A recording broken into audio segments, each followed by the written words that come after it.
우리 삶에 위기가 올 때 어떻게 신앙으로 승리할 수 있을까요? 오늘 말씀을 통해 우리에게 들려주시는 주님의 음성을 듣기 원합니다.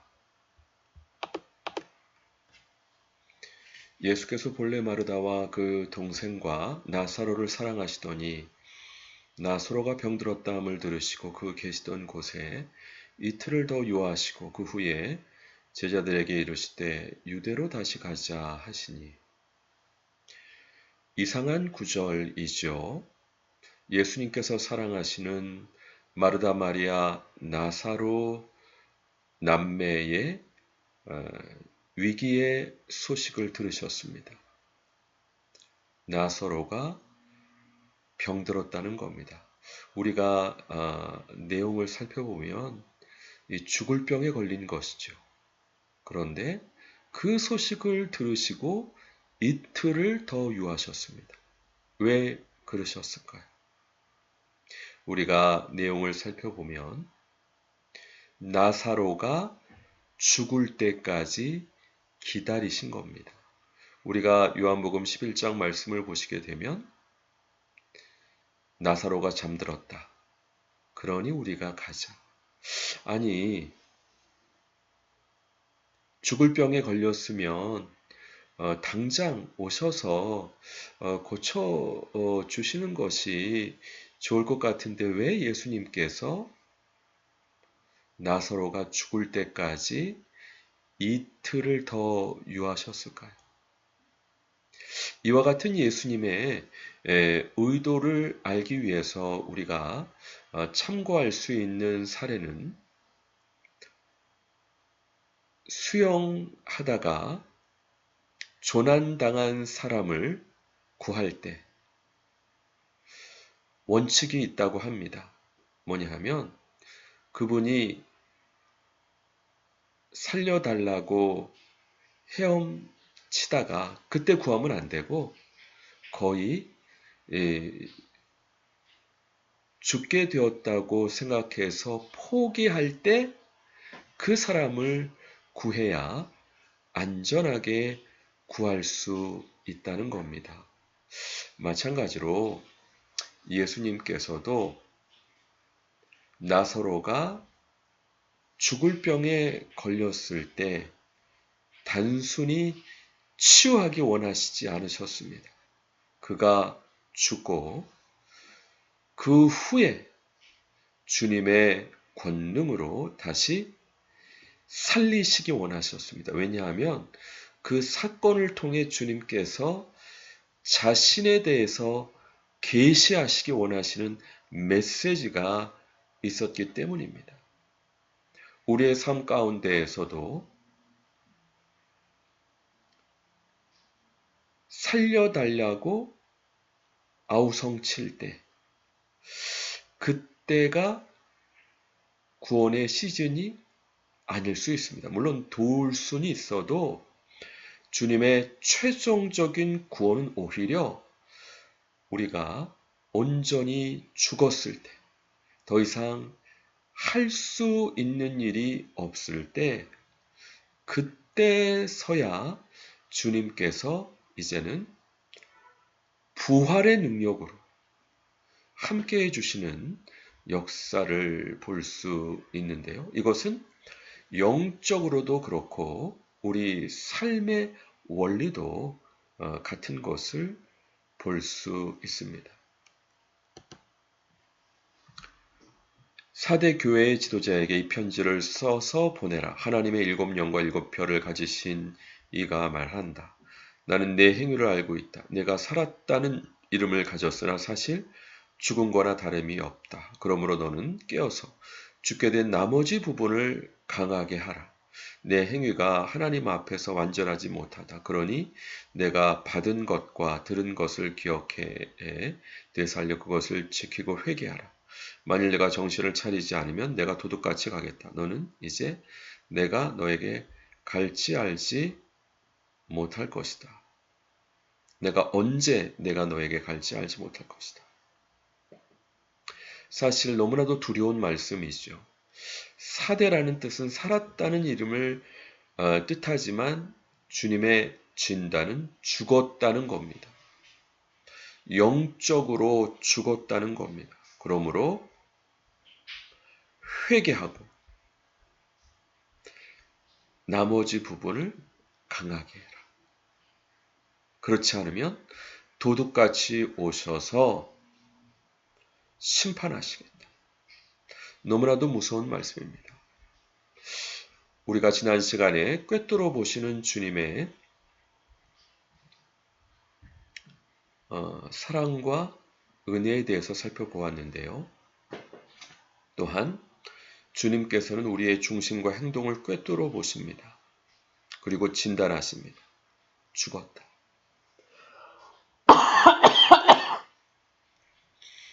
이와 같은 진단이 도움이 되는 이유는 내가 영적으로 죽었구나. 그럴 때 회개할 수 있기 때문입니다. 주님께서 기뻐하시는 것이 무엇인지 찾을 수 있기 때문입니다. 애매하게 죽은 것도 아닌, 산 것도 아닌 그런 부분이 오히려 위험할 수 있습니다. 오히려 죽었다라는 진단을 받고 이제는 회개할 일만 남았으니 확실한 것이죠. 이런 것처럼 우리가 애매한 것이 아니라 온전히 죽었다고 주님 앞에 진단받을 때 온전히 회개하고 주님께서 기뻐하시는 것을 적극적으로 구할 수 있는 자들이 되어야 되겠는데요. 사실 우리가 누가복음에 보시게 되면 세리의 기도와 죄인의 기도를 예수님께서 비교하신 내용을 볼 수 있습니다. 세리는 자랑하고 있습니다. 1회에 2번 금식했고 소득의 11조도 드리고 저기 세리와 같지 아니함을 감사한다. 그러나 세리는 차마 얼굴을 하늘로 들지도 못하고 불쌍히 보소서 저는 죄인입니다. 그런데 오히려 자기를 높인 바리새인은 의롭다 하심을 받지 못했고 불쌍히 여겨달라고 자신은 죄인입니다. 회개했던 이 세리가 더 의롭다 여기심을 받았다. 예수님께서 진단하셨습니다. 자기를 높이는 자는 낮아지고 자기를 낮추는 자는 높아진다. 하나님 앞에 인간이 의로움은 얼마나 의롭겠습니까? 다 도토리 키재기고 사실은 인간의 마음은 부패했다. 이미 결정이 됐습니다. 그러므로 하나님 앞에 자신의 죄인됨을 고백하고 온전히 나는 아무것도 할 수 없습니다. 영적으로 죽었음을 또 그와 같은 진단을 받았음을 겸손하게 인정할 때 그때부터 주님의 살려주시는 역사, 부활해 주시는 역사가 시작되는 겁니다. 세례요한이 회개하라 천국이 가까이 왔다. 이미 도끼가 나무 뿌리에 놓였으니 좋은 열매를 맺지 못하는 나무마다 찍혀 불에 던지우리라 말씀했습니다. 그때 그래도 좋은 열매를 맺는다 생각하는 자는 애매한 자는 온전한 주님의 치유와 회복과 부활의 은총을 받기가 어려울 수 있습니다. 그러나 온전히 하나님 앞에 자신의 상태가 죄인이고 죽을 수밖에 없는 자임을 깨닫는. 그래서 예수님께서 의인을 부르러 온 것이 아니라 죄인을 부르러 왔다 말씀하시면서 세리와 창기와 죄인의 친구로서 그들에게 복음을 증거하기 기뻐하시지 않으셨습니까?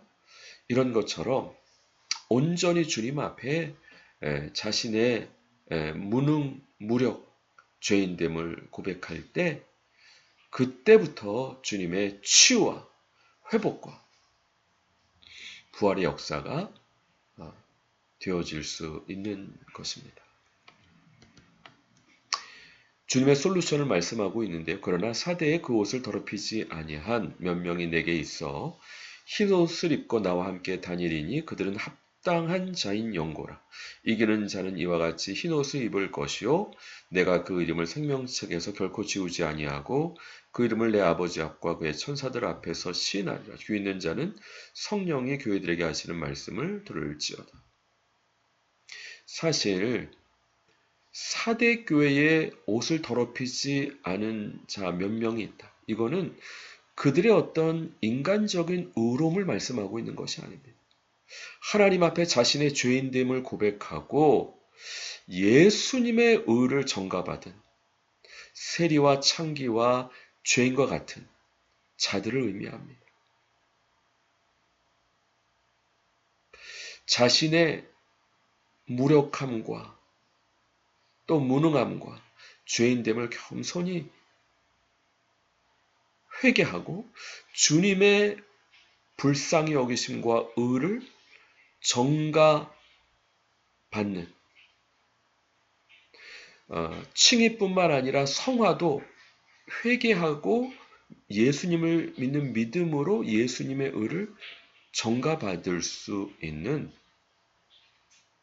그런 자들이 믿음으로 주님의 은혜로 성화의 의를 허락하시는데 그와 같은 것이 주님의 솔루션임을 말씀하고 있습니다. 회개하라 천국이 가까이 왔다. 자신의 죄인됨을 고백하고 회개해야 주님의 의가 우리 삶에, 우리의 존재에 들어올 수 있는 것입니다. 그들과 주님께서 함께 다니시겠다. 그들을 합당히 여기시겠다. 이기는 자는 흰 옷을 주님께서 주시겠다. 생명책에서 결코 지우지 아니하시고 아버지 앞과 천사 앞에서 시인하리라. 주님의 솔루션을 말씀하고 계십니다. 죽어야 살 수 있다는 진리를 말씀하시는 것이죠. 예수께서 이르실 때 내 오라비가 다시 살아나리라. 마르다가 이르되 마지막 날 부활 때에는 다시 살아날 줄을 내가 아나이다. 예수께서 이르실 때 나는 부활이요 생명이 나를 믿는 자는 죽어도 살겠고 무릇 살아서 나를 믿는 자는 영원히 죽지 아니하리니 이것을 내가 믿느냐. 이르되 주여 그러하외다. 주는 그리스도시여 세상에 오신 하나님의 아들이신 줄 내가 믿는다. 주님께서는 병을 치유해 주시는 분뿐만 아니라 본질적인 주님 자신을 계시하시는데 주님은 죽은 자들을 부활시키시는 부활이시고 생명이심을 나타내십니다. 이 진리를 온전히 나타내게 하시기 위해서 나사로가 죽을 병에 걸렸다는 사실을 아시고도 이틀을 더 유하시고 죽을 때까지 기다리셨습니다. 왜요? 죽음에서 살리게 하시기 위해서. 그러므로 주님이 부활이요 생명이심을 나타내게 하시기 위해서. 하나님이 이 땅에 떨어져 죽어야 많은 열매를 맺을 수 있습니다. 예수님은 죽어야 살 수 있는 십자가의 도를 우리에게 말씀하시는 것입니다. 우리의 삶 가운데 또 영적으로도 온전히 죽어야 다시 살 수 있는 것입니다. 애매하게 산 것도 아니고 죽은 것도 아니고 라오디아의 교회에 대해서 요한계시록에서 주님께서 차지도 덥지도 아니하니까 내가 내 입에서 토하여 내리라 말씀하셨지 않습니까? 온전히 죽어야 됩니다. 죄인임을 고백해야 됩니다. 무력함을 겸손히 인정해야 됩니다. 그럴 때 비로소 주님의 부활의 역사, 생명의 역사, 구원의 역사가 시작될 수 있는 것입니다. 드디어 나사로가 죽은 지 나흘 되었을 때 주님께서 찾아오셔서 돌을 옮겨 놓으라. 내 말이 내가 믿으면 하나님의 영광을 보리라 말씀하시고 나사로야 나오라 말씀하시니까 나사로가 배를 동인 채로 뒤뚱뒤뚱 걸으면서 나왔고 풀어놓아 다니게 하라. 하나님의 권능과 영광을 많은 무리들 앞에서 명백하게 나타내 주셨습니다. 주님이 부활이요 생명 되심을 나타내시는 증거입니다. 우리의 삶 가운데 주님께서도 부활이심을, 생명이심을 나타내시기 원하십니다. 그러기 위해서는 우리가 산 것도 아니고 죽은 것도 아니고 그게 아니라 온전히 죽을 때 주님의 부활의 권능과 영광이 나타나는 것입니다. 사도 바울이 고백했던 것처럼 내가 어떻게 해서든지 그리스도의 죽으심을 본받아 십자가의 이름으로 부활의 영광에 이르게 되기를 원한다. 십자가 죽음이 있어야 부활의 영광이 있는 것입니다. 온전히 우리가 이와 같은 십자가의 도를 온전히 체득하고 우리의 삶으로 주님의 부활과 생명을 드러내기 위해서 온전히 죽을 수 있는 자들이 되어야 될 것입니다. 이와 같은 주님의 영광과 권능을 경험한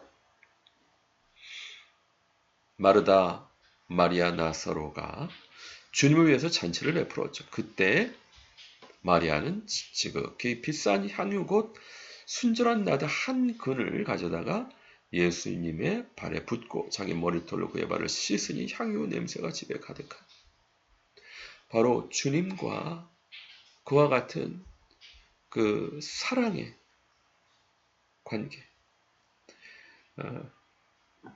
죽은 나사로를 살려주신 그 주님의 권능과 영광과 은혜에 감사해서 마르다는 자신의 가장 소중한 것을 아마 결혼지참금이라고 하는데요. 노동자의 1년의 임금에 해당되는 큰 금액의 순전한 나들을 주님의 발에 붓고 머리털로 예수님의 발을 씻는 너무나도 아름다운 내용이 나옵니다. 주님께서는 이와 같은 사랑의 관계를 신랑 되신 예수님께서 신부된 교회와 맺기를 원하십니다. 사실은 이 사건은 주님께서 나의 장사를 예비했다. 우리를 살려주시기 위해서 주님 자신이 죽으실 것을 내다보시면서 나의 장례를 예비했다. 이런 것처럼 우리가 신랑 되신 예수님과 이와 같은 죽음, 생명을 주시면서까지 신부된 교회를 사랑하신 주님 앞에 우리의 사랑을 온전히 나타낼 수 있는, 그래서 신랑 되신 주님 앞에 귀한 영광을 돌릴 수 있는 신부된 교회가 되어야 될 것입니다. 그 이튿날의 명절에 온 큰 무리가 예수께서 예루살렘에 오신다는 것을 듣고 종려나무 가지를 가지러 맞으러 나가 이르시되 호산나 찬송하리로다. 주의 이름으로 오시는 이곳 이스라엘의 왕이요 하면서 예수님의 예루살렘 입성이 진행이 되는데 많은 무리가 이렇게 주님을 찬송할 수 있었던 것은 나사로의 죽음을 소생하게 하신 주님의 권능과 영광을 보았기 때문이다. 기록되어 있습니다. 오늘을 사는 우리에게 주님께서 무엇을 원하실까요? 누가복음에서 허리에 띠를 띠고 등불을 켜고 신랑을 기다리는 자는 복이 있다. 신랑이 와서 허리에 띠를 띠고 그 종을 수종할 것을 말씀하고 있습니다. 그건 뭐냐면 지금도 주님께서는 생명 주셔서 신부된 교회를 위해서 생명 주셨는데 그 주님을 간절히 고대하고 기다리고 마치 오늘 오실 신랑을 기다리는 것처럼 주님을 사랑하고 기다리는 자에게 주님께서 주님의 사랑을 나타내시고 띠를 띠고 수종들 것을 말씀하고 계십니다. 왕이시고 신랑이신데 왜 수종듭니까? 우리를 너무 사랑하신 사랑으로 인해서 또 주님의 재림을 학수고대 기다리니까. 사실 사랑하는 사이라 한다면 만날 날을 간절히 소망하는 게 맞죠. 예수님께서 예수님의 재림, 바로 우리에게 죽음에서 부활의 영광을 주시는 그 순간인데 마치 오늘 오실 것처럼 임박한 주님의 재림을 고대하면서 허리를 띠띠고 등불을 켜고 주님을 기다리는 것 같은 주님을 사랑하면서 주님을 기대하면서 임박한 재림을 기다리는 자에게 놀라운 은총으로 함께 해주신다. 물론 우리가 지난 시간에 나눴지만 예수님의 재림에 임박성도 있지만 무예측성도 있기 때문에 우리에게는 두 가지 자세가 필요한데요. 예수님의 재림의 임박성을 맞이해서 더 주님을 사랑하고 주님이 마치 오늘 오실 것처럼 우리의 삶을 더 주님께 헌신하며 살아야 됩니다. 그러나 주님의 재림의 무예측성 때문에 그럼에도 불구하고 장기적인 플랜도 함께 세우는 이와 같은 독특한 종말의 자세를 갖기를 원하십니다. 모쪼록 우리가 죽어야 온전히 주님의 부활의 권능과 영광을 드러내시고 또 주님의 생명 주심으로 우리에게 생명 주시고 주님의 재림으로 우리에게 영원한 부활과 생명 주실 주님을 간절히 고대하며 기다리게 하시는 신랑 되신 주님을 바라보며 오늘도 승리할 수 있는 저와 우리 모든 동역자분들 되시길 주님의 이름으로 간절히 축원드립니다. 같이 기도하겠습니다. 그렇습니다. 주여 함께해 주시어서 부활이요 생명 되신 주님의 온전한 치유와 회복과 부활의 영광을 얻도록 온전히 죽고 하늘의 미랄이 될 때 우리를 통해 놀라운 주의 권능과 역사를 행하게 인도해 주실 줄 믿습니다. 복 주시고 함께해 주시고 신랑 되신 예수님을 사랑하고 온전히 기다릴 수 있는 임박한 주님의 재림을 온전히 기다리되 또한 무예측성으로 또 잘 기다릴 수 있는 하나님의 귀한 백성들 다 될 수 있도록 복 주시고 함께해 주옵소서. 감사드리고 예수님의 이름으로 기도합니다. 아멘. 수고하셨습니다. 감사합니다. 또 다음 주 반갑게 뵙겠습니다.